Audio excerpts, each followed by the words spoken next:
sido a seguinte: vários dos alunos eles acabam aprendendo os dois, e eu vejo que para algumas tarefas eles preferem usar R do que Python, e para outras tarefas eles preferem usar Python. Então, e como são coisas, na verdade, bem parecidas, são linguagens muito fáceis de aprender, eu acho que o custo de aprender uma e outra, se você realmente gosta disso e tal, acho que não. Acho que vale a pena aprender os dois. Mas se você não sabe nenhuma delas, foque em uma delas inicialmente para aprender. Eu vou então fazer a apresentação aqui do conteúdo.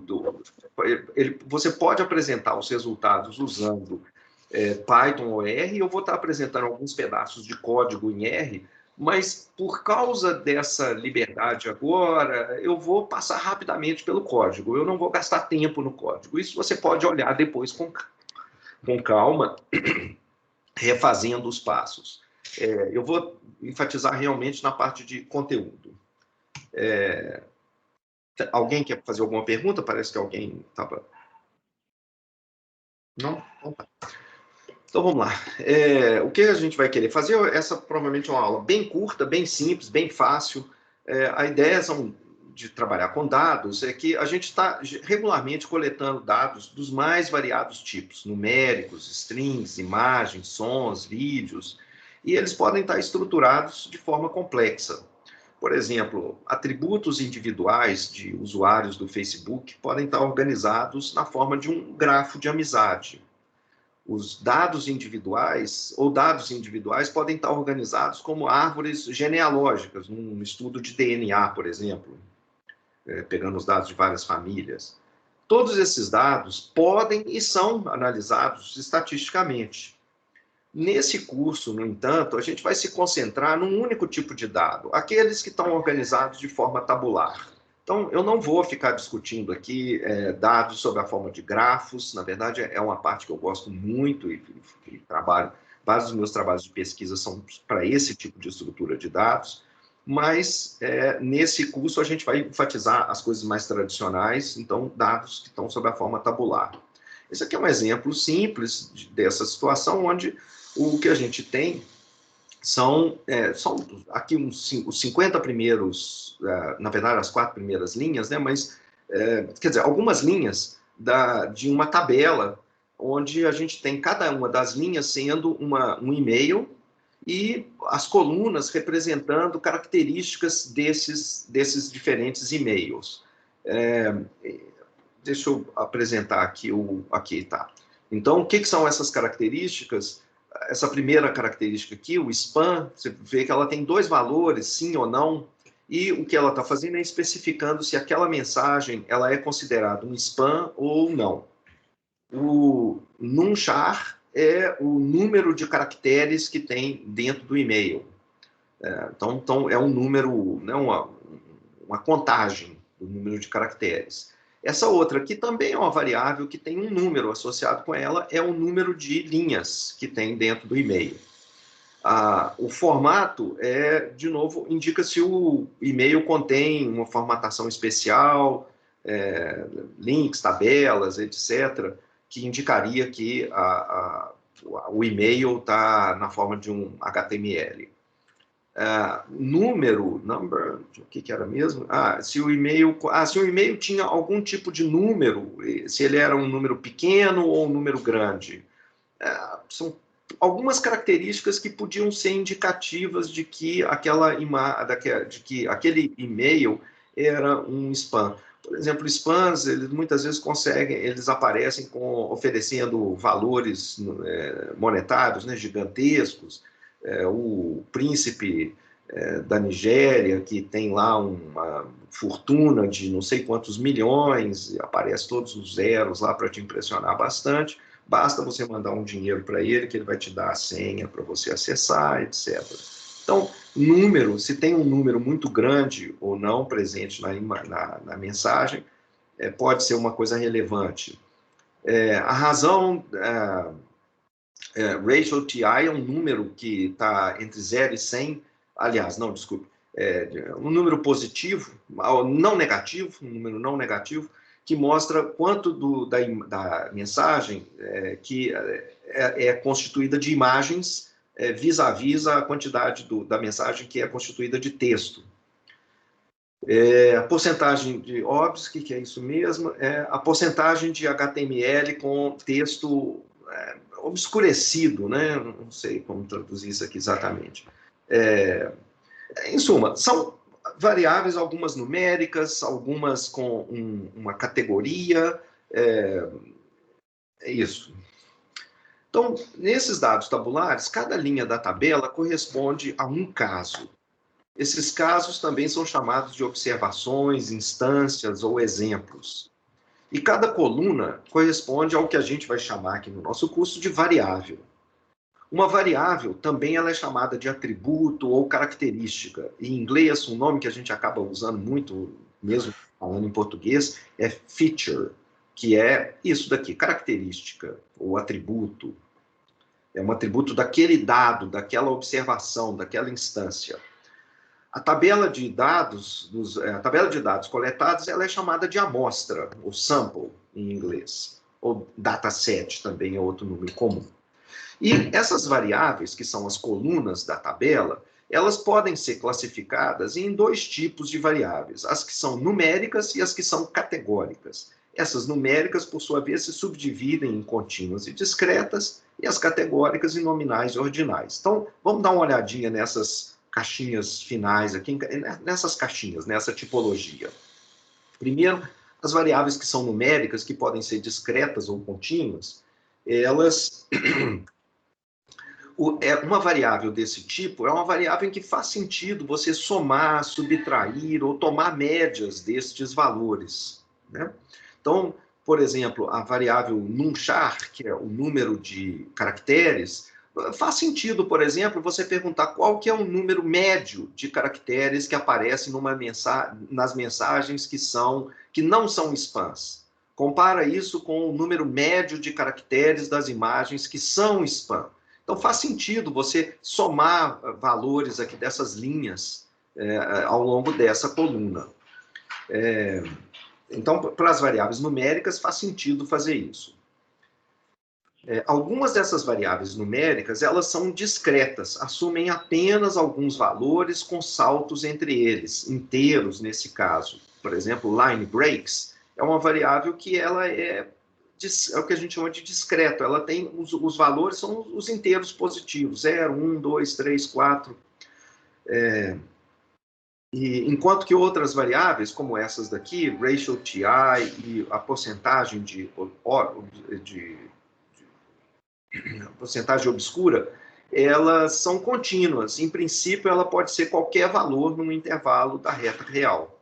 Em princípio, né? As variáveis categóricas, elas são subdivididas em nominais ou ordinais. E a ordinal é uma variável cujo valor é um rótulo para uma categoria, dentre K categorias possíveis, e essas categorias elas podem ser ordenadas. Então, por exemplo, a variável number, se um número grande aparece ou não na mensagem, tem os valores possíveis para essa coluna number aqui, são 3 categorias. Então, é uma variável categórica, tem 3 categorias possíveis. É a categoria none, quer dizer, nenhum número aparece na mensagem. Aparece um número, mas ele é pequeno. Ou big, se aparece um número grande. Então, existe uma ordem natural nessas categorias. Se você vai querer usar essa ordem ou não em algum lugar, é outra coisa. A gente vai ver, por exemplo, em métodos de árvores de classificação ou árvores de regressão, vai ser importante a gente saber se a variável categórica ela é ordinal ou não. Isso vai facilitar muito os algoritmos que a gente pode usar lá. Mas, por enquanto, é só uma categorização, né, de uma variável que é de uma tipologia dessas variáveis categóricas. Então, numa pesquisa, por exemplo, de entrevistas, você pode ter algum tipo de resposta, que as categorias possíveis de resposta é pouco, médio ou muito, e claramente elas estão aqui numa ordem bem definida, né? As categorias. Já a variável categórica nominal, nominal vem de nome mesmo, significa que você tem apenas rótulos para as categorias, mas não existe uma ordenação natural para elas. Por exemplo, spam é sim ou não, tem ou não, é ou não spam, mas não tem uma ordenação natural aqui. Uma coisa não é maior do que outra. Formato também, essa variável format, se é puro texto ou se tem HTML no meio, são, de novo, categorias nominais, não tem uma ordenação entre elas. Aqui algumas coisas sobre o R, quando que ele apareceu, para que ele serve. Então, de novo, eu não vou gastar muito tempo enfatizando essas coisas da linguagem, tá? Tanto faz se eu usar R ou Python. Vou dar mais na frente algumas indicações para você aprender a linguagem, mas deixa eu passar rapidamente. Todas essas coisas que eu estou falando aqui sobre o R têm comandos similares, ou praticamente os mesmos, em Python. Muita coisa similar. Então, dados tabulares usualmente vêm organizados na forma de data frames. Então, em Python, você vai usar pandas para acessar esses data frames. Matrizes em que as variáveis ou colunas podem ser... Então, o que é um data frame? São matrizes em que as variáveis ou as colunas da matriz podem ser de tipos diferentes. Algumas são numéricas, algumas são categóricas. E a gente tem alguns comandos para ler dados em data frames, depende aí do que você vai estar usando. Eu vou estar daqui para frente usando de vez em quando esse conjunto de dados chamado pressão. Estou lendo aqui esse conjunto, ele tem 500 linhas e 501 colunas, e eu estou pegando só as primeiras 18 colunas, selecionando essas colunas. Aqui está o nome das colunas. Então, são colunas, os dados são de indivíduos, e para cada indivíduo eu verifico algumas, se ele fuma ou não, se ele faz exercícios ou não, qual que é a idade dele, etc. Então, tá aqui as informações. Vocês vão mexer com esses conjuntos de dados depois. Tá aqui a descrição das tabelas, das variáveis, então, que aparecem nesse data frame. E a maneira da gente visualizar os dados depende do tipo de variável que a gente vai usar. Para variáveis numéricas, eu adoro fazer um histograma. Eu acho uma excelente opção, é a primeira coisa que eu quero olhar. Pode ser que nem sempre ele seja a melhor maneira de visualizar os dados, mas eu sempre faço ele de cara. Então, por exemplo, aqui para essa variável SBP, que eu acho que é pressão sistólica, pressão sanguínea, né, sistólica, aqui está o histograma dessa variável. Então, o que é um histograma? Vamos falar disso aqui, porque é um tipo de visualização muito simples, mas muito importante. O histograma é uma ideia muito simples. Você pega lá na sua coluna, você tem uma coluna que tem os valores de SBP, são valores numéricos, tem um maior valor e um menor valor ao longo da coluna, né, olhando os diversos indivíduos. Então, tem um mínimo e tem um máximo. Entre esses dois valores, mínimos e máximos, você divide essa faixa de valores em subintervalos. Geralmente, você vai fazer isso colocando intervalos de tamanhos fixos, como aqui. Então, a gente dividiu em 1, 2, 3, 4, 5, 6, 7, 8, 9.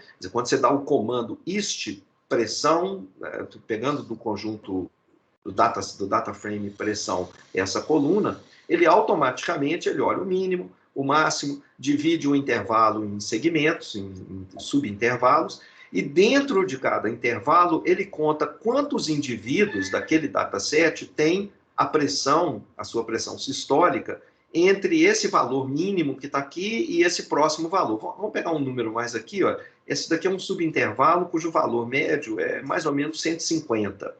Então, um pouquinho, a faixa, aqui eu devia ter talvez colocado mais números, né, para a gente enxergar um pouco melhor a escala, mas se aqui é 100 e aqui é 150, aqui talvez seja 140, eu vou imaginar que isso aqui é 140, isso aqui é 160, então, esses dois limites aqui de 140 e 160, eu conto quantas pessoas têm pressão sistólica entre esses dois valores, de 140 e 160. E levanto uma barra, então, uma barra aqui, cuja altura é exatamente esse número de pessoas no meu dataset que estão com pressão entre esses dois valores. Qual que é a vantagem desse gráfico? A vantagem é que ele mostra para a gente como que esses muitos valores que estão no dataset, os muitos indivíduos, talvez milhares de indivíduos, nesse caso são algumas centenas apenas, como são 500, eu acho, né? 500 indivíduos, como que esses 500 indivíduos eles se distribuem ao longo da faixa de valores possíveis de pressão sistólica. Então, estão aqui os diversos valores. Você tem, então, indivíduos com pressão sistólica muito baixa, é uma quantidade aqui pequena, a barrinha não é muito alta, né? E aqui, em torno de valores de pressão típicas do que são pessoas saudáveis, você tem uma quantidade bem maior de indivíduos se acumulando aqui. E a gente consegue ver, então, que a maior parte está concentrada aqui nessa faixa, em torno de 150, e existem poucos indivíduos, que são essas barrinhas baixas aqui, poucos indivíduos com pressão sistólica acima de 200 ou abaixo de 100.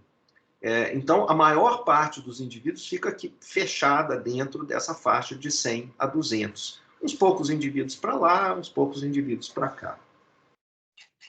Como que, então, esses dados são visualizados? Aqui tem um pequeno detalhe aqui numérico, assim, mais matemático, explicando isso que eu acabei de falar.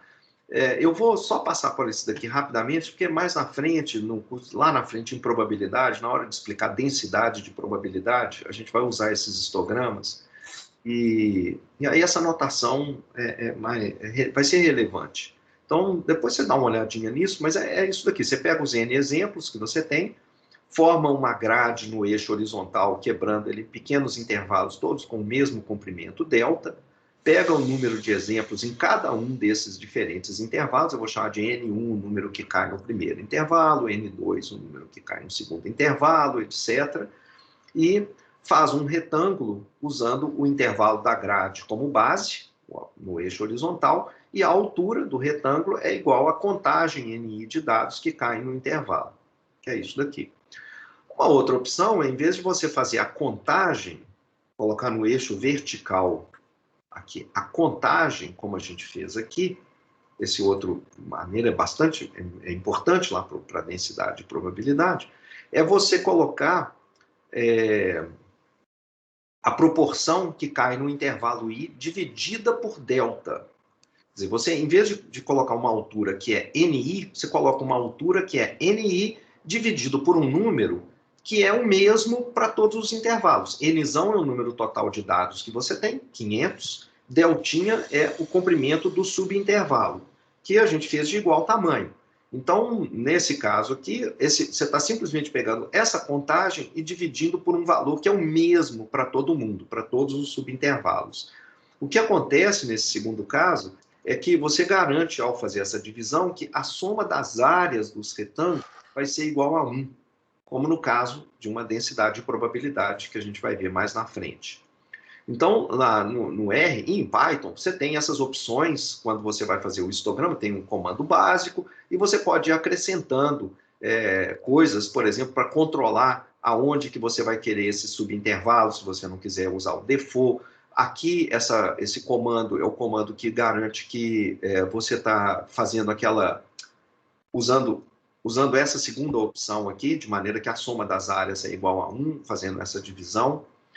Então, por exemplo, esse primeiro aqui é aquele histograma que a gente viu anteriormente, com essa linha vertical sendo a contagem. Esse segundo, observa que é o mesmo formato. Você nem perceberia que são gráficos diferentes, a menos que você olhe para a escala vertical aqui. Na escala, você vê agora, isso aqui está diferente dessa outra escala. Aqui é uma contagem. Aqui é o que a gente vai chamar mais na frente de densidade de probabilidade.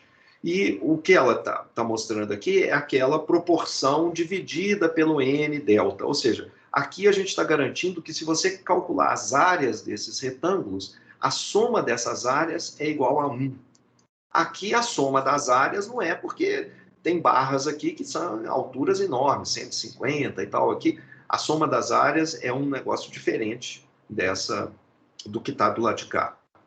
Aqui embaixo são histogramas um pouco diferentes, aqui onde você, por exemplo, pode escolher de maneira completamente arbitrária intervalos de comprimentos diferentes e ainda assim garantir que a área total é igual a 1. Isso aqui quase nunca a gente usa, tá?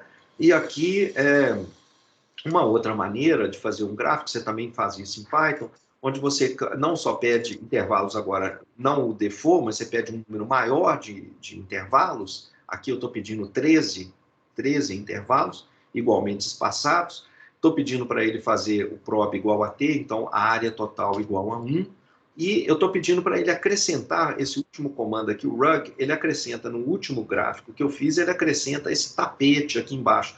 Esse tapete, na verdade, tem um fiapo para cada dado individual que eu tenho na minha amostra. Então, eu consigo ver exatamente aonde, não só eu estou vendo aqui a quantidade que cai em cada intervalo, mas eu vejo até quais são exatamente os dados que estão dentro daquele intervalo. Esse histograma é o que aparece, por exemplo, quando a gente olha pirâmides etárias. Aqui está um gráfico mostrando como que a distribuição da população brasileira vai mudar ao longo do tempo, ou está mudando ao longo do tempo. Em 1900, esse histograma agora, ele é diferente do que a gente faz tipicamente, como nesse caso, a gente simplesmente põe esse gráfico na vertical. Então, o que é feito? O eixo, os intervalos igualmente espaçados, eles estão, na verdade, aqui ao longo da linha do eixo vertical, que são as idades, as diferentes idades. Cada barrinha aqui corresponde a 1 ano de idade. Então, por exemplo, em 1980, a gente pode olhar quantas pessoas tinham 60 anos de idade. Você teria que achar a barrinha aqui dos 60 anos, é uma dessas barrinhas, e você vai ler essa quantidade de pessoas, é um histograma com a contagem pura e simples, aqui embaixo, nesse eixo aqui. Então, é simplesmente o histograma como é feito usualmente, mas colocado em pé, colocado na direção contrária, né? O que é usualmente o eixo horizontal passa a ser o eixo vertical, o que é o eixo vertical passa a ser o eixo horizontal aqui nessas. Então, a gente vê, aqui também tem outra coisa, né? Do lado azul, o que a gente tem são homens, e do lado vermelho, o que a gente tem são mulheres, se não me engano, tá, gente? Deixa eu ver. Isso, exatamente. Então, o vermelho aqui são mulheres e o azul são os homens. Isso é porque eu olhei aqui na frente e a gente está vendo que tem mais mulheres, tem a barrinha vermelha é maior para as idades mais avançadas, e isso é porque o homem morre mais do que mulher, em todas as faixas etárias. Então, principalmente nas últimas faixas, a gente vê isso nitidamente, tem sempre um excedente de mulheres. Então, em 2020, isso aqui foi feito, na verdade, um pouco antes de 2020, então era uma projeção do IBGE para as idades. Você vê que a forma desse histograma, como que a população brasileira está distribuída ao longo... Evidentemente, o tamanho da população mudou, cresceu muito de 1980 para 2020. Mas o que a gente está olhando nesse histograma, você pode olhar esses tamanhos aqui embaixo, olhando para os eixos que têm valores. Aqui nesse caso estão os mesmos valores? Estão os mesmos em todos os eixos aqui. Mas você vê que o volume total dos gráficos, né, são maiores em 2020 do que em 1980, então você tem mais gente aqui em 2020 do que tinha em 1980. Mas o mais interessante aqui é olhar como que essa população total ela está distribuída ao longo das idades. O IBGE ele fecha aqui aos 78 anos, você tem que buscar de forma mais intensiva lá dentro do site os dados para acima de 78 anos, mas então até os 78 anos, que é uma idade bem avançada, a gente vê como que essa população vai estar distribuída, e ela já está distribuída de maneira muito diferente do que era em 1980. Olhando, por exemplo, os homens, que é o gráfico azul, a gente vê que em 80 você tinha a base da pirâmide bastante gorda, né? Muita gente aqui, muita criança aqui de 0 a 6 anos, 9 anos, e agora você tem um número de crianças relativamente ao resto das idades bem menor. Então, as pessoas tendo menos filhos, isso vai acabando impactando, né? As pessoas vão se mexendo aqui na tabela, as pessoas, à medida que os anos vão passando, essas barrinhas, algumas pessoas falecem, mas as que sobrevivem, elas vão indo para cima. Então, essas barrinhas iniciais aqui, elas estão subindo ao longo do tempo, mas as novas barrinhas que vão entrando, as novas crianças que vão nascendo, a gente vai vendo que as pessoas estão reduzindo bastante o tamanho das suas famílias. Isso vai ficar muito mais acentuado em 2050, aonde o peso da população com uma idade mais avançada, de 60 anos para cima, vai ser muito maior, né, quando chegar lá aos 60 anos, do que era, por exemplo, em 1980. E essa é a necessidade de fazer mudanças no sistema de previdência, não só no Brasil, como no mundo inteiro. Esse é um sistema de pirâmide que não vai se sustentar ao longo do tempo. E, claro que o problema é quem é que vai pagar essa conta, e essa é uma discussão intensa que tem que ser feita com dados para você chegar a alguma conclusão minimamente razoável. Então, não importa o governo que vai assumir, esse aqui é uma bomba que vai estourar em algum momento, a menos que você faça alguma coisa acerca disso. Aproveitando esse gráfico de pirâmide etária, deixa eu mostrar um gráfico que apareceu no Twitter bem recentemente, de um ex-aluno meu, que ele fez, muito legal, é esse gráfico aqui com os dados de Covid. O que a gente tem essas coisas grandes aqui é exatamente a população masculina e feminina. Aqui o azul está para o lado de cá, são os homens, aqui as mulheres. Então, isso aqui é a distribuição da população brasileira em 2020, tá? De cada um dos dois grupos.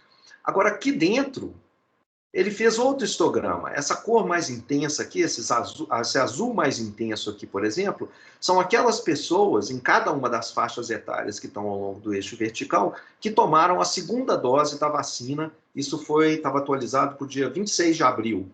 Tá?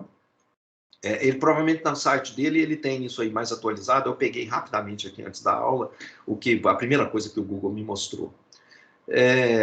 E aqui, essa outra aqui, intermediária, né, essa cor intermediária, é o histograma das pessoas por faixa etária que já tomaram a segunda dose, só a primeira dose da vacina. Então, você tem aqui um pouquinho, nas idades mais aqui embaixo, você tem ainda um pouquinho de pessoas já tomando a primeira dose, né, são as pessoas de grupos de risco, etc. Mas vejam o tamanho do problema que a gente tem aí, né? Então, esse gráfico mostra que o buraco é muito grande, muito fundo, e que a situação é complicada. E isso fica visualmente fácil da gente enxergar quando, é claro, né, a gente sabe, está concentrado aqui na faixa de 60 anos para cima, as vacinas e tudo, mas mostra o tamanho do problema que a gente ainda tem que cobrir, que realmente muito maior do que o que a gente fez, o esforço que foi feito até agora para vacinação. Ok, vamos voltar aqui para os gráficos antigos. Ops.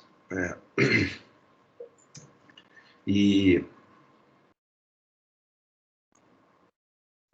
esse histograma, algumas vezes a gente vai querer fazer transformações nos dados. A gente precisa fazer isso porque, por exemplo, pegando uma tabela onde eu tenho os municípios brasileiros, mais ou menos 5.000 municípios, eu pego para cada município a sua população, o número de pessoas que moram dentro do município, e peço para ele fazer um histograma disso. Na hora que eu peço para ele fazer o histograma da população de cada um dos municípios, aparece esse histograma, onde eu tenho, por default, né, o histograma, o eixo horizontal, ele é puxado até o valor máximo que você tem dos 5.000 municípios. Nesse caso, o município de São Paulo é o maior de todos. Ele tinha aí, na época, isso aqui era 2006, né? Ele tinha da ordem de 1,2 milhões de habitantes. 1,2 milhões? Tá pouco, né? Não, deve ser 12 milhões, né? 12 milhões. 6 é milhão. 12 milhões era o que tinha, então, no maior município. Era mais ou menos nessa faixa aqui. Entre 10 e 12 milhões tinha alguma coisa aqui dentro, pelo menos um município estava aqui. É difícil da gente olhar, porque você tem que colocar barras, você vê que aqui a altura está sendo utilizada para mostrar o número de municípios.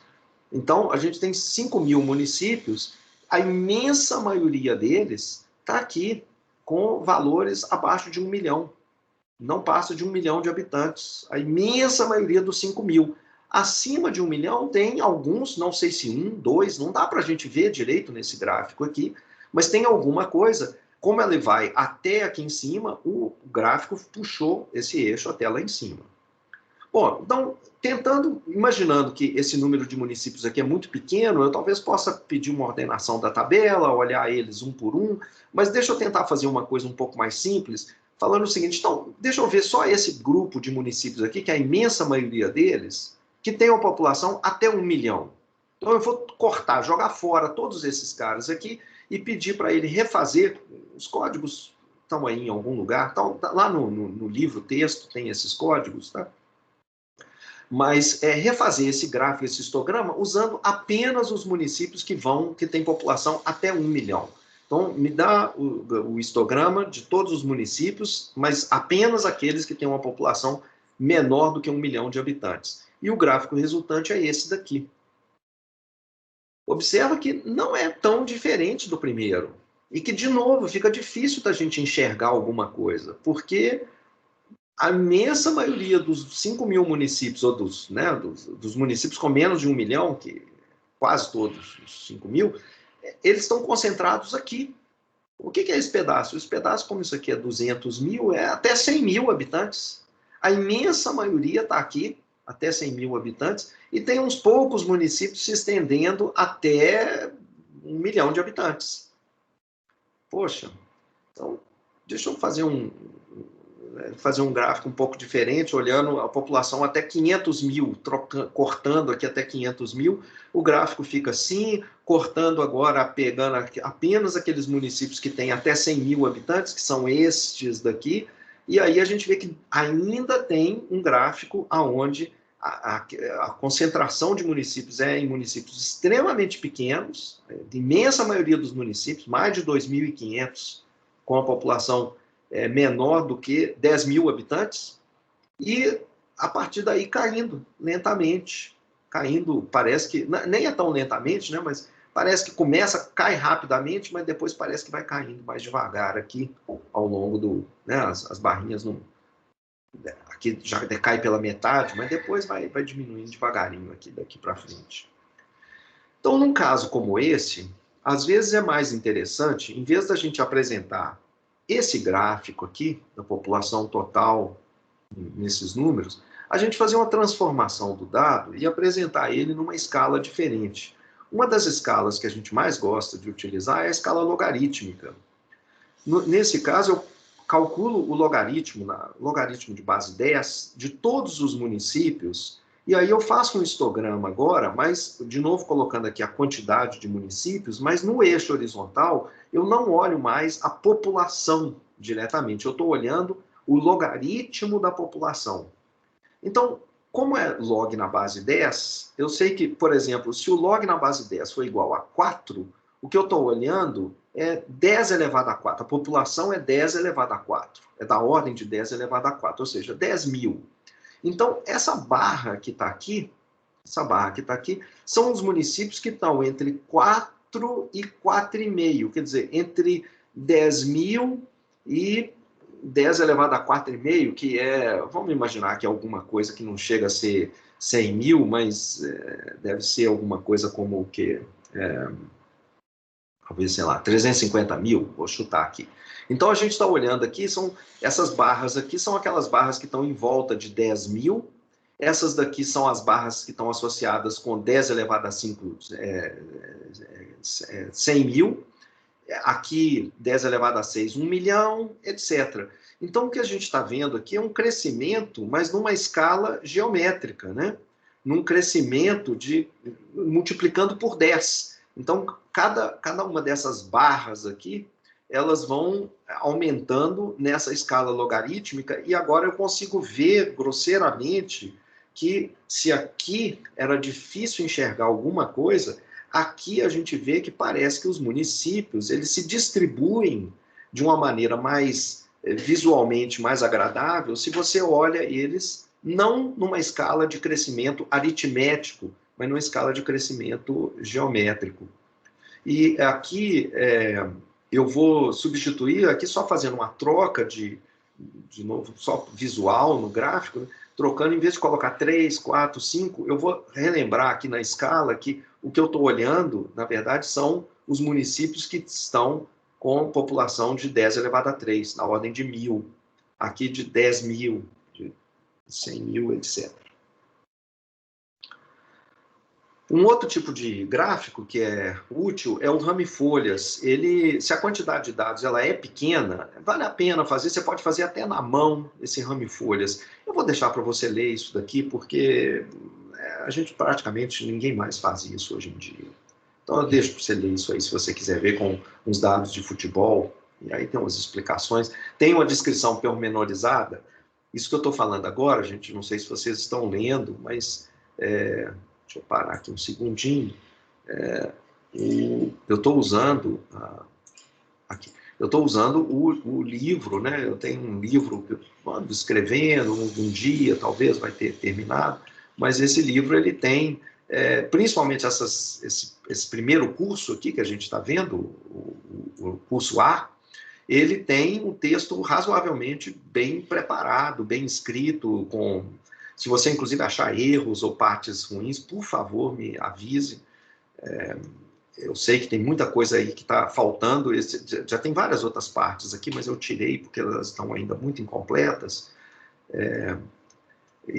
Mas esses capítulos iniciais, eles estão bem completos. Essa daqui é a parte introdutória do curso que a gente viu. E agora eu estou falando aqui, é aquela parte de estudos experimentais observacionais. Eu não consegui escrever um texto ainda, mas aqui, como segundo capítulo, é essa parte de dados, que são exatamente toda essa conversa que a gente está tendo aqui na aula de hoje, ela está explicada detalhadamente e com mais, né, com mais detalhes do que nos slides. Então, se você precisar ler ou quiser ler um pouco mais sobre isso, os exemplos, os códigos, etc., eles voltam aqui nesse texto, e eu estou imaginando que à medida que você não só lê os slides, mas lê também esse material. Então, voltando aqui para o nosso curso, um outro gráfico importante é o boxplot. Ele é um resumo dos gráficos com uma compressão bastante alta. Usa só 5 números para fazer o gráfico. Mas é uma maneira de você, em vez de apresentar um histograma, você apresentar uma versão grosseira desse histograma. Como é que é feito esse boxplot? Ele é feito dessa maneira aqui. Esse eixo não significa nada, esse eixo horizontal. A única coisa que você olha nós estamos olhando aqui os 500 valores de pressão sistólica dos 500 indivíduos, eles estão localizados aqui nessa faixa de valores. E a gente apresenta o gráfico na forma dessa caixinha com esses bigodes aqui do lado, com essas linhas aqui do lado. Então, deixa eu explicar o que são essas coisas, mas esse gráfico ele é útil porque ele mostra rapidamente se os dados são relativamente simétricos em torno de um ponto central, aonde que eles estão concentrados e se existem outliers, valores extremos. Se você pensar bem, você fala assim, mas isso eu também vejo com histograma, então qual que é a vantagem desse boxplot? A gente vai ver a vantagem dele em relação ao histograma daqui a pouco. Deixa eu primeiro explicar o que é o boxplot com mais detalhes. Primeiro, essa caixinha, ela é desenhada pegando dois valores que são chamados os quartis. O primeiro quartil e o terceiro quartil. Os quartis são, como o nome está mais ou menos dizendo, ele divide o conjunto de dados em quartos. Eu pego os dados, ordeno do menor para o maior, e vou lá e pego nessa lista de valores aquele valor, aquela pressão que deixa 25% dos indivíduos com uma pressão menor do que aquele valor, e o restante dos 75% para cima desse Q1, desse primeiro quartil. O segundo quartil é aquele que divide a amostra em 2/4. Quer dizer, eu vou pegar exatamente o centro dos valores. Se metade dos valores vai estar abaixo do segundo quartil, que é essa linha preta mais firme que está aqui dentro, e 50% está acima, tem pressão sistólica acima daquele valor. Então, é aquele valor que divide no meio o grupo de indivíduos. Ele ordena todo mundo e pega aquele valor que deixa metade para baixo, metade para cima. O Q3, evidentemente, vai ser o contrário. Ele vai divide em quartos também, mas ele deixa 1/4 para cima dele e 3/4 para baixo, né? Então, essa caixinha, ela é desenhada assim, essa linha central é exatamente esse valor que a gente chama de mediana, ou segundo quartil, é o valor que divide no meio o conjunto de dados, e ela desce ao longo, lembra que a única escala relevante é a escala vertical, essa daqui não significa nada, eu desço nessa escala aqui até o primeiro quartil, eu desenho uma caixinha, Essa caixinha aqui, esse tamanho dela aqui no eixo horizontal não significa nada. Ela podia ser mais curtinha, mais estreitinha, né? Tanto faz. Isso aqui é só para visualização. Então, eu desço até aqui. Então, o que essa caixa me diz é o seguinte, olhando aqui no eixo vertical, eu fico sabendo que 50% dos dados que eu tenho em mãos, dos meus 500 números, eles estão concentrados entre esse valor de pressão, Q1, e esse outro valor de pressão aqui, que é o Q3. O resto dos dados, os outros 50%, estão distribuídos para cima e para baixo dessa caixa. Bom, para onde que eles vão? Eles vão para cima e para baixo, e aí vamos ver agora esses bigodes aí.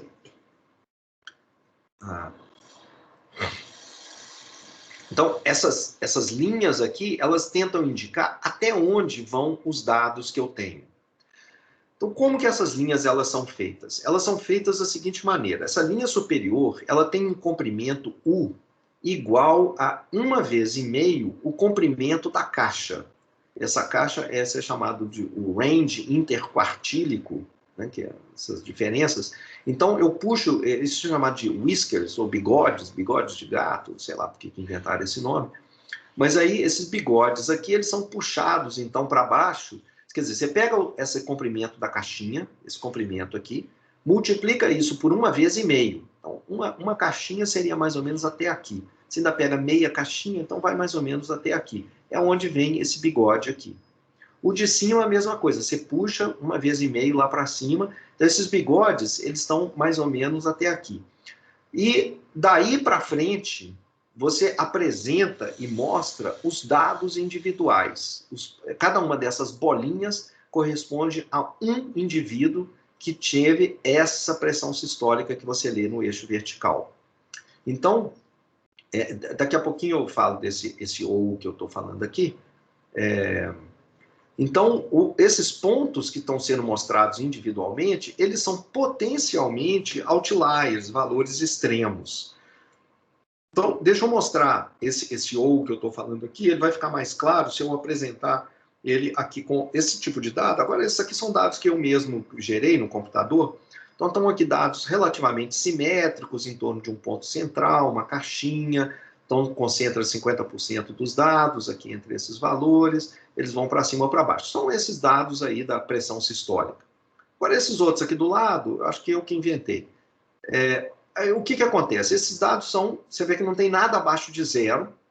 A caixinha está aqui. O bigode veio até aqui em cima, o bigode de cima, e depois tem um monte de pontinhos lá para cima que parecem ser pontos meio extremos, meio altos demais, comparado com o resto dos dados. Agora, aqui embaixo, nesse gráfico, a gente vê que o bigode de cima tem um comprimento diferente do bigode de baixo. Então, o que aconteceu aqui? Bom, em princípio, eles deviam ter o mesmo tamanho, como aqui, ó, como nesse primeiro gráfico. Deveria ser 1,5 vezes o comprimento dessa caixa. Aqui para cima, eu realmente fiz 1,5 vezes o comprimento da caixa, para fazer o comprimento do bigode. Mas aqui para baixo, na hora que eu fui até 1,5 vezes o comprimento dessa caixa, eu passei do 0, eu cheguei num número negativo. E acontece que esses dados aqui não têm nenhum valor negativo. O menor valor é 0. Então, eu estendo o bigode até 1,5 vezes a caixinha, a menos que deixe de existir dados dentro, quer dizer, a menos que o valor mínimo da amostra ele apareça antes de terminar esse bigode, como foi o caso aqui. O 0 apareceu antes, o bigode deveria vir até aqui, mas o menor valor foi esse daqui, que estava bem dentro ainda do bigode. Então, eu não puxo o bigode até lá embaixo, eu só paro aqui, mostrando que essa distribuição ela não está simetricamente distribuída em torno desse ponto central, que é a mediana, e em torno do volume maior, dos 50% maiores. Aqui ela está bem distribuída em torno desse ponto central, e eles vão se distribuindo tanto para a esquerda quanto para a direita de maneira mais ou menos simétrica. Aqui não. A gente vê por essa caixinha desigual, aqui, né, por esse desenho desigual, que ela se estende lá para cima, para valores altos, mas aqui para baixo ela é interrompida rapidamente, aqui no 0. Qual que é a utilidade desse box plot? Ele é um gráfico muito útil quando a gente quer comparar distribuições versus o valor de outra variável categórica. Então, dentro desse conjunto de dados aí de indivíduos, eu tenho uma variável categórica que é o sobrepeso. Eu tenho indivíduos classificados como 1 porque têm um peso considerado normal. Indivíduos classificados como 2 porque eles têm um sobrepeso. E indivíduos com a categoria 3 porque eles são obesos. Então, os meus 500 indivíduos têm indivíduos nessas 3 categorias. Eu peço aqui agora para o gráfico, todos esses comandos estão lá no livro, se você quiser ver, tá? Então tem esses detalhes. Mas eu peço para o R, aqui no caso, ou para Python, eu peço para ele fazer histogramas separados para cada uma dessas categorias. E olha que agora é interessante, porque em vez de olhar histogramas e ficar tentando comparar histogramas, com uma olhada rápida nessas caixinhas, nesses box plots, eu consigo ver o que acontece com a pressão sistólica dos indivíduos à medida que essas categorias aqui vão aumentando, à medida que a pessoa vai aumentando de peso e passando a ser obesa. Então, o que essas categorias... Vamos comparar, por exemplo, os dois extremos, os indivíduos com um peso normal e os indivíduos obesos. Os indivíduos obesos, a caixinha deles, quer dizer, 50% dos indivíduos obesos estão deslocados aqui no eixo vertical para cima do que são os indivíduos normais. Não quer dizer que todos os indivíduos obesos têm pressão sistólica maior do que os indivíduos que são normais. Não, tem indivíduos normais com pressão sistólica alta, está aqui, ó. Eles têm peso normal, mas têm uma pressão alta. Mas o que a gente vê dos indivíduos obesos é que, embora exista, então, um overlap, né, uma sobreposição da faixa de valores, tanto daqui quanto daqui, o que acontece é que, quando você sai da categoria 1 e passa para a categoria 3, é como se você empurrasse esse desenho, esse box plot, para cima, deslocando, então, a massa de indivíduos que são obesos, deslocando eles para valores de pressão mais altos. Você empurra isso lá para cima. Então, a gente vê isso muito claramente aqui com esse gráfico, com esses 3 valores. Isso é útil, então... está aqui os comandos para você gerar isso. E é útil, então... E você tem situações em que a distribuição, né, da pressão sistólica, o conjunto de indivíduos normais, a distribuição da pressão deles, ela muda quando você passa para indivíduos obesos. Enquanto que para outras categorias, por exemplo, se você olhar por renda, essa distribuição praticamente não muda. Então eu tenho indivíduos de renda baixa, média e alta, que são essas categorias 1, 2 e 3 aqui, e a gente vê que a caixinha, o gráfico do box plot, não só a caixinha, né, mas os bigodes, tudo mais, não muda muito quando a gente altera o nível de renda dos indivíduos. Indivíduos de renda alta têm mais ou menos, você pode... Não tenta, né, super enfatizar isso aqui. É claro que o gráfico e as caixinhas não vão ser exatamente a mesma coisa de um e de outro. São indivíduos diferentes. Então, aonde exatamente aparece o terceiro quartil, o primeiro, pode variar ligeiramente, mas é praticamente a mesma coisa, né, nesses 3 desenhos.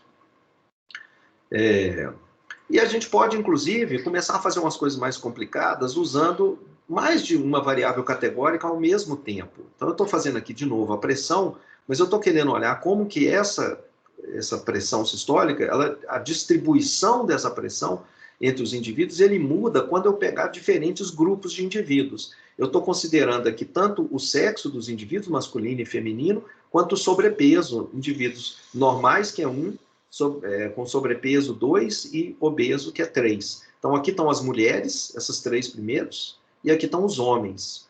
Então, aparentemente, se você olhar para as mulheres, o efeito dessa distribuição ser empurrada para cima, a distribuição de pressão, parece ser maior entre as mulheres do que entre os homens. Estão vendo que são essas 3 aqui? Então, visualmente, a gente já vê que isso aí está acontecendo. Aqui são alguns outros gráficos, por exemplo, poluição, uma medida de poluição ambiental. E aqui embaixo a gente está olhando 3 cidades, Nova York, Los Angeles e Londres, e também o tipo de poluente que está presente no ar. Então, aqui é dióxido de carbono e aqui a medida de metano presente no ar nas 3 cidades. Então, a gente consegue, aqui ele desenha, coloca cores também, para facilitar para você comparar, por exemplo, se você quiser comparar metano em Nova York com dióxido de carbono em Nova York. Então, são esses dois, em vez de... Então, essa cor que está aqui dentro, esse desenho, é só para separar as cidades, tá? Para visualizar as cidades mais facilmente. Aqui está um gráfico um pouco maior, eu nem me lembro direito o que foi exatamente que eu fiz, mas aqui vendo um número enorme de box plots, eles estão organizados em grupos de 3, sei lá, pensa que, eu vou chutar aqui, não é isso, mas imagina que esses 1, 2, 3 aqui correspondem a diferentes faixas de idade, e esse 1, 2, 3 aqui seria, sei lá, peso normal, sobrepeso e obeso, nas diferentes faixas etárias. Pode chegar um ponto em que começa a ficar meio difícil de enxergar, né? Você tem tantos box plots que pode ficar difícil de começar a enxergar exatamente o que está acontecendo. Mas essas são possibilidades. A distribuição dos dados, olhando pelo box plot, ela pode variar de forma muito complexa. Você pode ter um grupo dos indivíduos, um grupo... aqui nós temos... eu vou olhar a distribuição de pressão sistólica pelo tipo de tratamento que ele recebeu para hipertensão. É o tratamento que ele recebeu antes da amostra ser coletada. Então, quando a gente divide, então, em 2 grupos, o grupo de pessoas que foram tratadas, que é esse grupo aqui, e o grupo de indivíduos que não foram tratados, que é o 0, o que a gente vê é que os indivíduos não tratados, eles estão aqui com aquela distribuição que a gente já viu aí várias vezes. É mais ou menos simétrica, em torno de um valor que é mais ou menos normal. Os indivíduos que receberam um tratamento para hipertensão, o que a gente está vendo é que essa pressão está sendo altamente controlada em torno de um valor fixo. Eles quase não variam. Tem alguns indivíduos que, mesmo sendo tratados, parece que estão até com uma pressão meio alta demais, são indivíduos que talvez tenham que ser analisados clinicamente com mais detalhes, mas a gente vê que o que aconteceu foi que, então, esse box plot, ele praticamente quase que colapsou e ficou quase que uma linha só, quer dizer, todo mundo com um único valor viraria uma linha só, ele quase não tem variação em torno dessa linha preta mais sólida aqui. Mas a gente pode ter gráficos interessantes que você pode ver com box plots. Esse aqui é um gráfico que apareceu no site... tem lá no livro, está explicado, acho que esqueci... está aqui, é o 538, esse site que está aqui. Eu esqueci de aumentar aqui. O que é esse gráfico? Ele é bastante interessante, ele faz o seguinte, ele pegou, recentemente, em 2014, ele foi lá e pegou todos os americanos que estavam vivos em 2014, pegou as mulheres americanas, tem esse gráfico para homens também lá no livro, se você quiser ver. E pegou o nome de todo mundo, o primeiro nome, e pegou só os 25 nomes mais comuns na população americana em 2014, de mulheres. E aí ele pegou e fez o seguinte, as pessoas que hoje em dia se chamam, então, em 2014, se chamam Emily, qual que é a idade dessas pessoas? Então ele vai olhar e vai criar um box plot. Agora o box plot está deitado aqui ao longo do eixo horizontal. Então você lê a escala de idade aqui em cima. Tá? 15 anos, 20 anos, 25, 35, 45, 55, etc. Então a Emily tem um bando de mulheres que chama Emily. Então, aonde que estão essas mulheres? Bom, as idades delas, elas vão de mais ou menos, aqui é 20, aqui seria 15, né? Seria por aqui. Aliás, desculpe, aqui é de 10 em 10. Aqui é 15, essa primeira linha aqui é 15 anos, aqui é 25, etc. Então, ele falou assim, pega as mulheres que se chamam Emily hoje em dia, em 2014. Qual que é a idade mediana delas? Então, qual que é a idade que deixa metade das mulheres para cima, metade das mulheres para baixo? É essa idade aqui, ó, um pouquinho acima de 15 anos, digamos 16 anos de idade, sei lá, 17.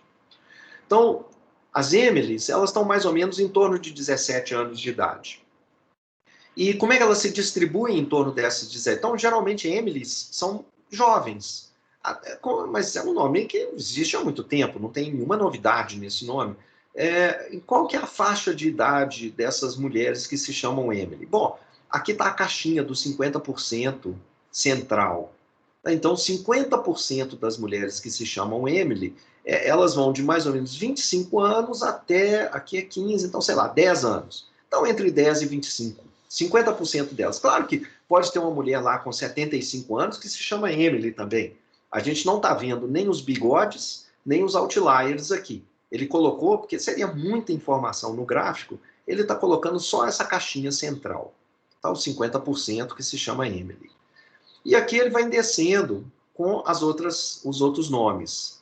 Eu não sei exatamente quais são, acho que Emily talvez seja o nome mais comum, e aí ele vai descendo, pegando os 25 menos comum. Vamos olhar no outro extremo aqui embaixo, as mulheres que se chamam Dorothy. Dorothy era o nome da menina do filme famoso, do Mágico de Oz. Então, que é um filme muito antigo. Quando a gente olha, bom, quem é que se chama Dorothy? Deve ter meninas de 15 anos chamada Dorothy, etc. Mas se você olhar o grosso das mulheres, 50% do nome do central está aqui. Quer dizer, aqui, ó, 75 anos é a idade mediana de quem se chama Dorothy. As Dorothys de hoje em dia, metade delas tem idade acima de 75 anos. Metade delas. A outra metade tem idade abaixo. Bom, vamos pegar aqui da metade para baixo, né? Até o qual os 25% imediatamente abaixo da idade mediana, eles vão até onde? Eles vão até mais ou menos 65. Então, as Dorothy são idosas. Talvez tenha uma criança lá de 15 anos, de 10 anos, chamada Dorothy, mas a imensa maioria, ela está aqui em cima. Então, o que a gente olha aqui ao longo desses gráficos é como que os nomes eles foram populares durante certas épocas e depois eles caíram em desuso. Enquanto que, por exemplo, Emily, que é um nome antigo, tem pessoas muito antigas, tem escritores, escritoras famosas, né, chamada Emily, mas nunca foi um nome muito popular, a não ser agora. Nos tempos atuais, 2014, parece que era um nome muito popular e muito escolhido para as crianças que existiam nessa época. A Ana, aqui, parece que é um nome que, independentemente da época, é muito popular. Né? Tem Ana muito pequenininha, tem Ana muito idosa. Você vê que a barrinha dos 50% de Ana aqui, ela se espalha bastante ao longo das faixas de idade, enquanto que outras faixas, outros nomes, são altamente concentrados. Então, Jennifer foi um nome que parece que as mulheres de 35 anos, Jennifer Aniston, do Friends, está aqui. Era um nome muito popular há tempos atrás, há algumas poucas décadas. Hoje em dia, não tanto. A barrinha aqui, ela não se estende, não vem até aqui embaixo. A maior parte das Jennifers estão concentradas aqui. Pelo menos 50% delas. Compara, por exemplo, com Elizabeth, que é um nome, parece que perdurou mais tempo. Era popular há muito tempo atrás, talvez Elizabeth Taylor, sei lá, alguma coisa assim, e continua bastante popular, pelo menos era bastante popular até pouco tempo atrás, até que foi finalmente suplantada pelas Emilys da vida. Então, é bacana isso aqui, um jeito de ver, em vez de fazer essa barafunda de box plots aqui, um jeito esperto, inteligente, legal de visualizar muitos dados, muita informação em um só relance de olhos. O scatterplot é o outro gráfico super fundamental, é o campeão dos gráficos. A gente visualiza a relação entre duas variáveis numéricas. Boxplot é muito bom para a gente ver uma variável numérica com outras categóricas. O boxplot ele é bom para a gente visualizar duas variáveis numéricas ao mesmo tempo. E a gente faz isso com uma nuvem de pontos. Isso aqui cada pontinho aqui é um automóvel, uma marca de automóvel, e aqui embaixo a gente tem o peso daquele automóvel em toneladas, eu acho, não sei, e no eixo vertical, quantas milhas ele faz por galão.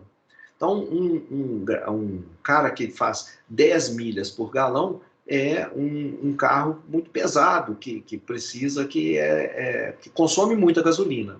Enquanto que esses pontos que estão aqui são carros que fazem muitas milhas com um único galão, então são econômicos.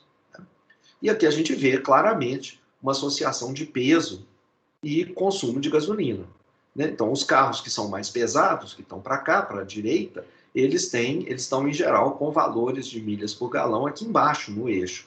Enquanto que os gráficos que são leves, são esses que estão aqui no início do eixo, eles têm o seu consumo de gasolina aqui em cima. Então, tem muito nítido aqui, né? Você vai usar um carro muito pesado, ele vai consumir muita gasolina, tem que vencer a inércia, tem que movimentar aquela massa toda, vai consumir.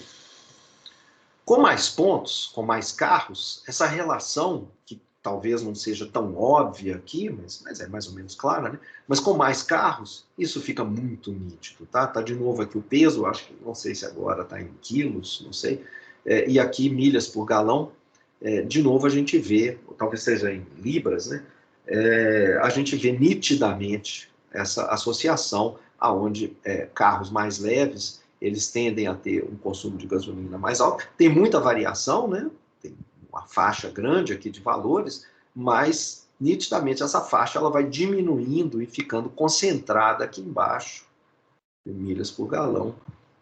Parece que tem até um efeito de platô, né? Que a curva vem vindo e vai suavizando, ela não é exatamente uma reta, né? Aqui embaixo ela parece que tem um limite.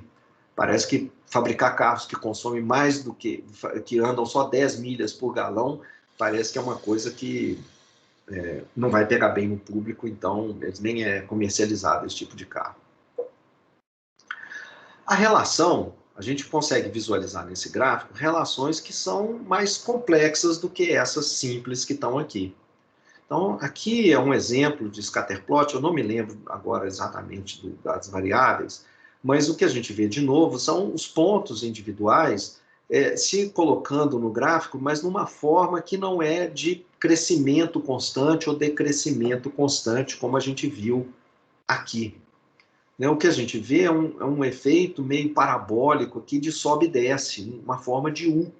Então você tem, embora sejam poucos pontos aqui, não foram muitos, né? É meio difícil então de basear toda a conclusão nisso, mas aparentemente quando o x é muito pequeno, muito negativo, você tem esses valores de y muito positivos. À medida que você vai aumentando o x, vai andando aqui na direção do zero, que parece ser o ponto central, esses valores de y vão diminuindo. Você vai diminuindo o y aqui nessa escala, ele vai diminuindo, andando aqui para baixo, até que chega mais ou menos a essa posição mínima aqui, e aí, à medida que o x vai aumentando, o y vai aumentando de novo.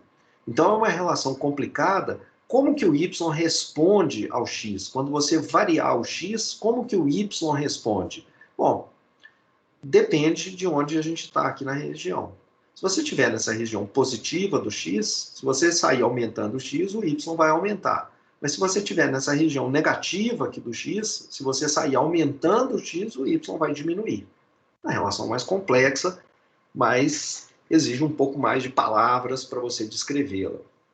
Aqui, esse outro é um gráfico que a gente vai revisitar mais na frente, é um dataset muito famoso em tudo quanto é curso de Machine Learning, que são as erupções num geyser num parque natural lá dos Estados Unidos, do Yellowstone. Aqui embaixo, no eixo, você tem quanto tempo dura uma erupção num desses geysers. Quanto tempo ele fica jogando jatos de gás e água para cima. Por quanto tempo ele faz isso. Então, está aqui em minutos.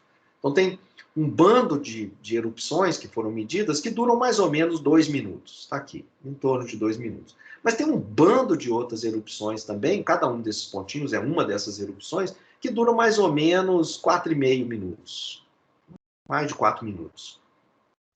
Do lado de cá, no eixo vertical, o que a gente tem é o tempo que você teve que esperar para ver aquela erupção. Aliás, deixa eu só pensar aqui.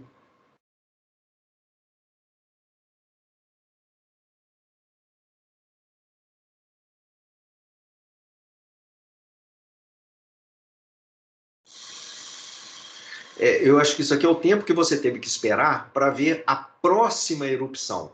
Então, quando você tem uma erupção que dura só 2 minutos, você, em geral, tem que esperar da ordem de entre 50 e 60 minutos, mais ou menos 55 minutos, pela próxima erupção. Um pouco mais ou um pouco menos.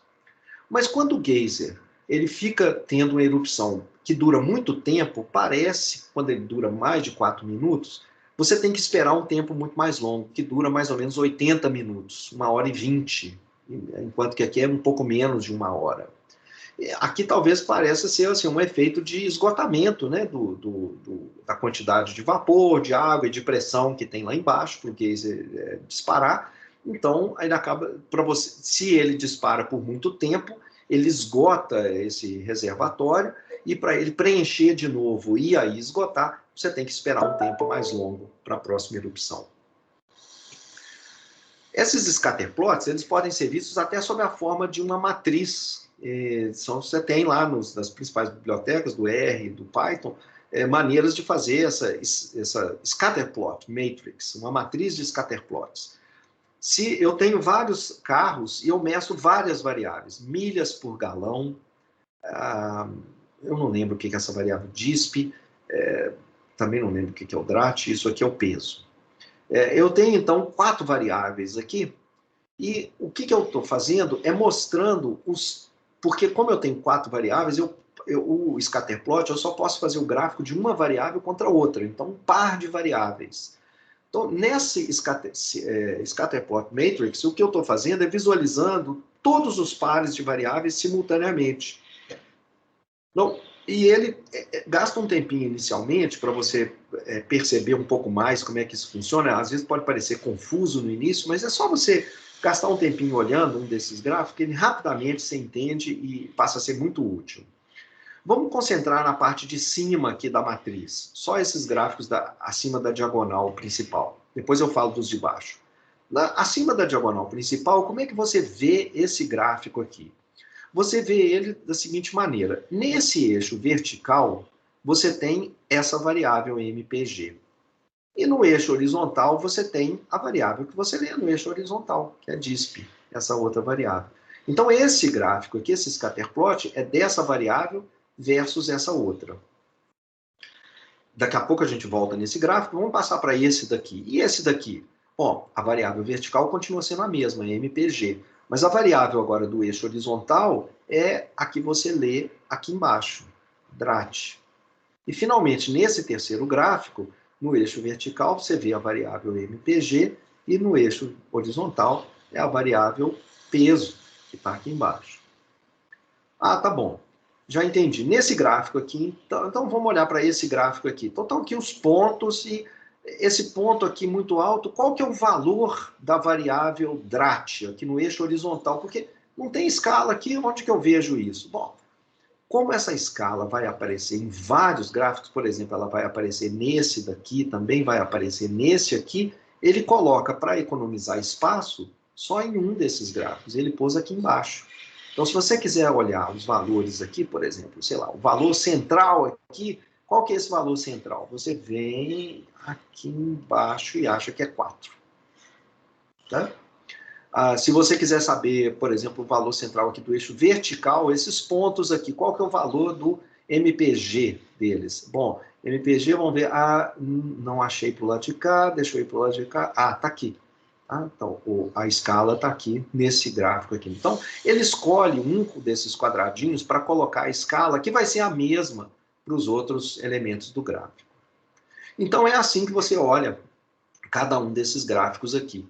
E nessa parte de baixo da diagonal? Bom, na verdade, esse mesmo gráfico aqui, só que flipando, trocando quem é eixo vertical e quem é eixo horizontal.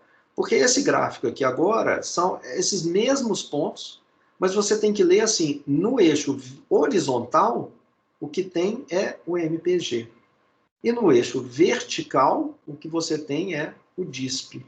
Então, onde o DISP estava aqui no eixo horizontal e o MPG estava no eixo vertical, nesse gráfico. Aqui você está fazendo o mesmo gráfico, mas trocando os eixos de posição. Então, na verdade, muitas vezes, essa parte de baixo nem é exibida. Uma delas, ou a de cima ou a de baixo, não é exibida, porque é a mesma informação. E chega, às vezes, até a ser confuso, fica parecendo que é muita coisa para você olhar, e não é. Você pode jogar fora uma parte desse gráfico aqui.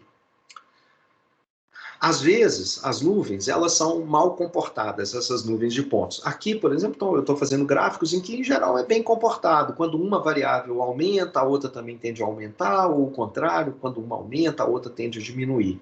Então, tem uma... Mas você tem gráficos que são meio complicados. Isso aqui, de novo, tem todas as referências lá, se você quiser olhar. Isso é um artigo da Science. As duas primeiras aqui, esses dois primeiros gráficos, a cada ponto aqui é um país no mundo. E aqui, por exemplo, eu tenho a densidade de dentistas por cada 10 mil habitantes no país. E do lado de cá é o número de anos perdidos, a porcentagem de anos perdidos devido a acidentes, injuries. Não me lembro exatamente como é que isso é medido, mas é uma medida de má qualidade da assistência médica e da segurança no país. Aqui é a expectativa de vida em anos e aqui embaixo o número de crianças por mulher. Então, a gente vê uma associação muito nítida aqui, países que as mulheres têm muitas crianças, cada mulher, em média, tem um número de 6 crianças ou mais, são países onde a expectativa de vida é baixa. Países onde a expectativa de vida é alta, as mulheres têm um número de crianças não muito grande. Afinal de contas, todo mundo está vivendo muito, então você não precisa repor ninguém vai morrer muito cedo. Aqui, esse outro. Então, esses dois são gráficos tranquilos aqui, porque tem uma nítida relação fácil de ser visualizada. Já esses outros gráficos aqui de baixo, essa relação é muito mais complicada. A gente vê isso nesses gráficos. Aqui, por exemplo, é o número de médicos, aqui é o número absoluto de médicos, e aqui o número de mortes que são devidas ao HIV/AIDS. E não importa muito se faz sentido ou não, mas é só... Vamos só olhar o gráfico aqui. O que está acontecendo é que a imensa maioria dos países está concentrada aqui. Existem alguns países se espalhando aqui em cima do gráfico, indo até valores muito altos no número de médicos. E do lado de cá você tem o número de mortes também se espalhando muito ao longo do eixo vertical. E o que acontece é que o formato desses dados parece ser um formato de L. Então, para ter um número de mortes muito grandes, não precisa ter muito médico. Em geral, países com um número de médicos muito grande são países que têm populações também muito grandes. Mas parece que o número de mortes, mesmo nesses países com população grande, ou aqui talvez fosse melhor a população, né, mas com médicos muito grandes, não aparece. Para ter muita morte, parece que o número de médicos tem que ser pequeno. Mas, em suma, é um formato de L aqui, enquanto que países que têm muitos médicos, dificilmente você vai ter um número de mortes muito maior do que 0 aqui. A escala é... Aqui deve ter sido o número de mortes por HIV/AIDS num certo ano específico, eu não lembro. Agora teria que voltar lá na referência original. Então, tem outros gráficos aqui que eu estou mostrando, eu não vou entrar em detalhes em cada um deles, mostrando que algumas vezes essas relações são tão complexas que às vezes uma única descrição é meio difícil. Por exemplo, esse gráfico aqui, que é de renda per capita, e do lado de cá a porcentagem de mulheres que são obesas, ela parece que é o seguinte, olha, em países muito ricos, a relação parece ser parabólica para a maioria dos países. Na maioria dos países, se os países é muito pobre, não tem jeito de ter obesidade. As pessoas não têm nem o que comer. À medida que a renda vai aumentando, essa obesidade vai aumentando também a porcentagem de mulheres obesas, mas parece que depois tem um certo declínio. As pessoas acham que além de renda devem ganhar também educação e aí passam a se controlar mais, a ter um padrão de vida mais saudável. Mas existe um conjunto de países, né, que se separa aqui, onde você tem uma porcentagem de mulheres obesas muito grande, até acima de 50%, e são países pobres. Seria interessante ver quem são esses países que se separam aqui. É quase como se tivesse uma segunda condição, uma segunda categoria de países tendo um comportamento completamente diferente desse outro aqui. Então, não vou entrar em detalhes aqui, como eu falei antes, você tem... esses gráficos, eles são discutidos amplamente, com bastante detalhe lá no livro texto. Então, eu peço para você ir lá e ler onde vou discutir, vou falar um pouco mais sobre todos esses gráficos que eu estou mostrando aqui. Na aula de hoje, eu acho que já vou tentar pular isso, já falando bastante sobre scatterplot. Existe um tipo de scatterplot que é muito bonito de se ver, mas que não é só para encher os olhos, porque é difícil de analisar. É um scatterplot tridimensional. Aqui cada pontinho é um tipo de carro, um automóvel. No eixo vertical aqui, milhas por galão. Aqui embaixo é o peso. E aqui nesse outro eixo, o DISP, que eu não lembro agora o que é. Então, esse DISP é uma terceira variável numérica. Aqui estão os pontos nesse espaço tridimensional. O único jeito da gente visualizar isso um pouco melhor é fazendo esse gráfico ser dinâmico, porque eu não consigo enxergar direito esse ponto relativamente a esse outro aqui, ou esse outro. Quem que está mais no fundo, quem que está mais... A página, né, plana, ela não está boa, por mais que a gente tente dar uma noção de perspectiva, não ajuda muito. Quando você fizer um gráfico tridimensional, a única maneira que eu acho de visualizar um pouco melhor o que está acontecendo é se você ancorar os pontos aqui num dos planos. Por exemplo, nesse plano aqui de peso por DISP, se ancorar eles aqui, aí a gente consegue ter uma noção um pouco melhor da profundidade aqui para onde eles vão. Então, esses gráficos, eles são legais, existem comandos, eu não vou fazer aqui agora, eu acho que tem lá no livro, comandos, existem pacotes no R para fazer isso, existe também no Python, para você, dinamicamente, você abrir um canvas na sua tela, que vai fazendo esse gráfico tridimensional, e você roda o eixo de maneira que ele fica girando aqui, você vai vendo onde esses pontos estão com um pouquinho mais de precisão. Você pode ir rodando isso. Nós vamos até fazer isso quando a gente estiver vendo componentes principais, só para estudar a componente principal. Mas, de novo, 3 dimensões, em geral, você não vê muito por aí. Tá? É difícil de enxergar coisas em 3 dimensões. Daqui para frente, gente, são alguns comandos, e é uma explicação simples da linguagem R, como é que você coloca vetores no R, como é que você trabalha com data frames, como é que você faz repetições. Então, se você não for trabalhar com R, não vale nem a pena você ler isso. Se você for trabalhar com R, eu vou deixar para você ler esse material, porque isso aqui não tem cabimento ficar explicando sintaxe de linguagem em aula, né? Uma perda de tempo muito grande. O melhor é você repetir esses comandos e olhando o que acontece. Não tem nada novo aqui sobre dados ou visualização diferente do que eu já tinha falado anteriormente. Então, eu não vou ficar falando disso. Eu espero que você leia esse material, se você for usar o R, ou você faça uso de um material similar, equivalente, em Python. Existe também uma ou outra referência lá em Python, mas, sinceramente, isso aqui a gente aprende num tempo, depois que você aprende, você não volta mais. Então, é muito provável que tenha materiais didáticos, tanto para o R quanto para Python, melhor do que até os que eu estou recomendando lá no curso. Se você tiver, compartilha lá na meta turma do Moodle, manda lá, né, materiais ou cursos ou vídeos legais que você acha que são úteis e que são melhores do que esses que eu estou fazendo aqui. Tem algumas partes aqui finais que são opcionais, que isso está bem representado lá no... Então tem aqui umas descrições de material inicial sobre o R, que você pode usar em português ou em outras coisas, e não tem nada aqui sobre Python, mas tem alguma coisa lá na página web, mas muito pouca coisa também. Ok. Então é isso. A aula de hoje, eu acho que não vale a pena a gente entrar aqui no próximo tópico, que é probabilidade. A gente vai começar agora o estudo de probabilidade, realmente, a nossa parte um pouco mais matemática.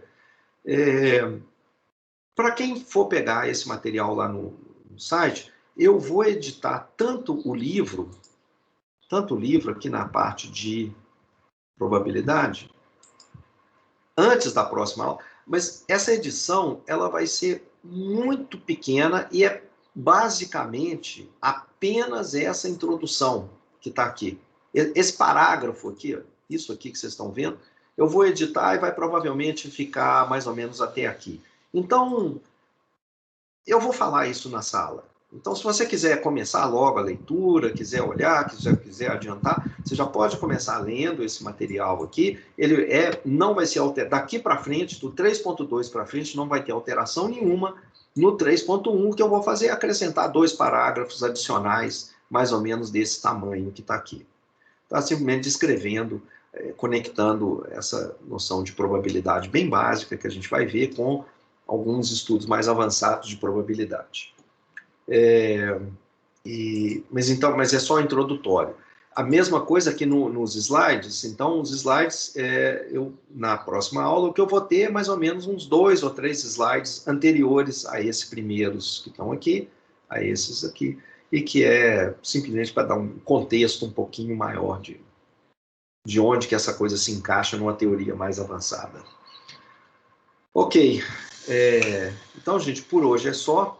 Eu vou passar uma nova lista que é para você repetir, basicamente é para você reproduzir alguns desses gráficos que estão aqui, com alguns dos dados que estão aqui disponíveis, também que vão estar lá disponíveis na página, e só para te forçar a fazer alguns desses gráficos e manipular um pouquinho, seja o R, seja o Python, o que você preferir. Tá ok? Então, acho que por hoje o material que eu queria cobrir é isso. Se você tiver alguma pergunta. Ô, professor, tá me ouvindo? Sim. Eu cheguei um pouquinho atrasado no começo, eu não sei se você já deu tempo para isso, mas eu só tinha uma pergunta sobre a entrega da lista. Do formato, não tem problema fazer tudo no computador, eu imagino, certo? Ou você Certo. prefere escrito na mão?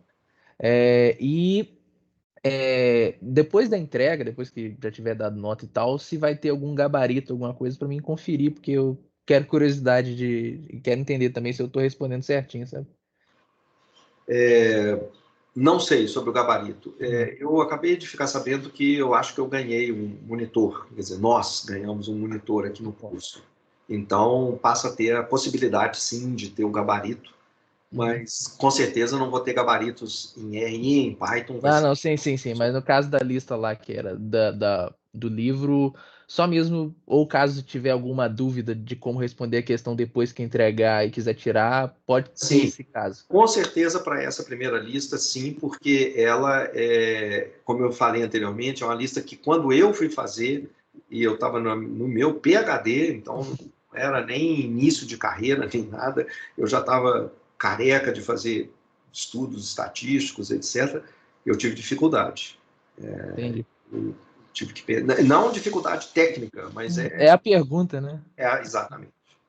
Ela te faz pensar. Uhum. Então, você fica inseguro em algumas das respostas. Enfim. Então, com certeza, para esse primeiro vai ter sim. Ok. Obrigado. Tá? Alguma questão a mais, gente? Professor, Fala. acompanhando a aula, e o senhor falou várias vezes também a respeito do livro, deu para perceber que foi seguido aqui de modo, né, o livro bem sequencial mesmo, em relação aos slides. Eu posso tomar o livro como base assim, de toda a disciplina, das aulas que a gente vai viver? Pode, a menos que eu afirme alguma coisa contrária. Por exemplo, que eu vou reescrever algum pedaço, ou que algum pedaço está incompleto. Mas deixa eu olhar aqui rapidamente. Eu acho que esse capítulo 3 está completo, esse 4 também está bem completo, introdução à classificação também, variáveis aleatórias discretas, sim, contínuas. Uma parte que está faltando aqui, que eu preciso melhorar, muito lá para frente, bem depois da distribuição normal, é nessa parte aqui de componentes principais, falta um pouquinho, escrevi alguma coisa a mais, a parte de teoria aqui, tá vendo? Tem nos slides, mas eu ainda não passei aqui para o texto. Acho que tá meio pequeno aqui. Mas eu não passei aqui para o texto. E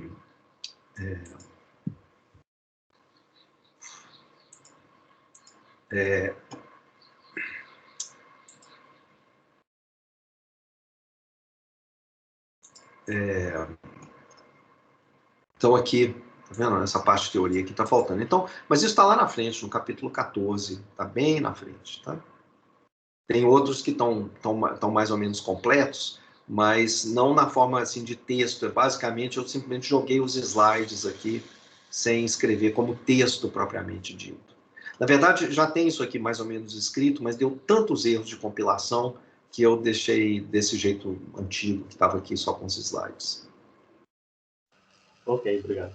Então, é lá na frente que o livro ainda está incompleto. Mais alguma questão, gente?